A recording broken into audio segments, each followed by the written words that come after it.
നമസ്കാരം, ജന്മഭൂമിയിലേക്ക് സ്വാഗതം. പാകിസ്ഥാന് ഉപദേശവും ഭീഷണിയും ഒരുമിച്ച് നൽകി ഇന്ത്യൻ പ്രതിരോധ വകുപ്പ് മന്ത്രി രാജ്നാഥ് സിംഗ്. തീവ്രവാദികളെ നേരിടാനാണ് ഉദ്ദേശമെങ്കിൽ സഹായിക്കാമെന്നും എന്നാൽ ഇന്ത്യ അസ്ഥിരപ്പെടുത്താനുള്ള ശ്രമമാണെങ്കിൽ ഒരുത്തനെയും വെറുതെ വിടില്ലെന്നുമാണ് രാജ്നാഥ് സിംഗ് വ്യക്തമാക്കിയിരിക്കുന്നത്. തങ്ങളുടെ രാജ്യത്ത് ആഭ്യന്തരമായി നടക്കുന്ന തീവ്രവാദ പ്രവർത്തനങ്ങൾ നിർത്താൻ പാകിസ്ഥാൻ തയ്യാറാവണം. ഇനി നിങ്ങൾക്ക് കഴിയുന്നില്ല എന്നാണ് നിങ്ങൾക്ക് തോന്നുന്നതെങ്കിൽ, നിങ്ങളുടേത് സത്യസന്ധമായ ശ്രമമാണെങ്കിൽ ഒരു നല്ല അയൽക്കാരെന്ന നിലയിൽ സഹായിക്കാൻ ഇന്ത്യ സജ്ജമാണെന്നും അദ്ദേഹം തുറന്നു പറഞ്ഞു. ഭീകരവാദം തടയാൻ ഇസ്ലാമാബാദിന് കഴിയില്ലെന്ന് തോന്നിയാൽ പറഞ്ഞാൽ മതി, പാകിസ്ഥാനുമായി സഹകരിക്കാൻ തയ്യാറാണ് കേന്ദ്ര പ്രതിരോധ മന്ത്രി രാജ്നാഥ് സിംഗ് പറഞ്ഞു.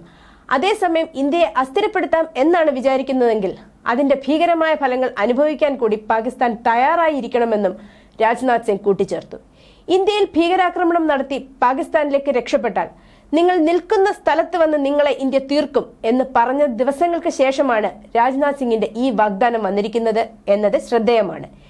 ഇന്ത്യയുടെ നിർദ്ദേശപ്രകാരം പാകിസ്ഥാനിൽ തീവ്രവാദികളെ തിരഞ്ഞുപിടിച്ചു കൊല്ലുന്നു എന്ന ബ്രിട്ടീഷ് പത്രം ഗാർഡിയനിൽ വന്ന വാർത്തയോട് പ്രതികരിക്കവെയാണ് പ്രതിരോധ മന്ത്രി ഈ പരാമർശം നടത്തിയത്.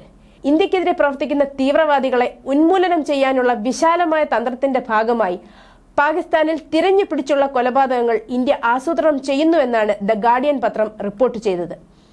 ഗുരുതരമായതും അക്രമാസക്തവുമായ പ്രവർത്തനങ്ങളിൽ ഏർപ്പെട്ടിരിക്കുന്ന വ്യക്തികളെ ലക്ഷ്യം വെച്ച് ഇന്ത്യയുടെ research and analysis wing Pakistan ഉൾപ്പെടെയുള്ള വിദേശ രാജ്യങ്ങളിൽ കൊലപാതകം നടത്തുന്നുണ്ടെന്നാണ് റിപ്പോർട്ട് അവകാശപ്പെട്ടത്.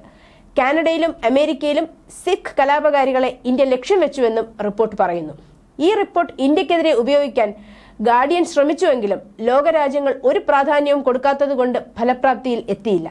മാത്രമല്ല, ഗാർഡിയൻ റിപ്പോർട്ട് ഇന്ത്യയുടെ പ്രതിരോധ വകുപ്പിന്റെ വിജയം എന്ന നിലയിൽ രാജ്യത്ത് വലിയ പ്രചാരണം BJP സംഘടിപ്പിക്കുകയും ചെയ്തുകൊണ്ടിരിക്കുകയാണ്. ഭീകരതയുടെ സഹായത്തോടെ ഇന്ത്യയെ അസ്ഥിരപ്പെടുത്താനാണ് പാകിസ്ഥാൻ ശ്രമിക്കുന്നതെങ്കിൽ അതിന്റെ അനന്തരഫലങ്ങൾ അവർ തന്നെ അഭിമുഖീകരിക്കേണ്ടി വരും. ഭീകരതയെ പാകിസ്ഥാൻ നിയന്ത്രിക്കണം. ഇനി അവർക്കതിനെ നിയന്ത്രിക്കാൻ കഴിയില്ലെന്ന് കരുതുന്നുണ്ടെങ്കിൽ അതിന് ഇന്ത്യയുടെ സഹായം തേടാം. ഭീകരവാദം തടയാൻ പാകിസ്ഥാനെ സഹായിക്കാൻ തയ്യാറാണെന്നും രാജ്നാഥ് സിംഗ് പറഞ്ഞു.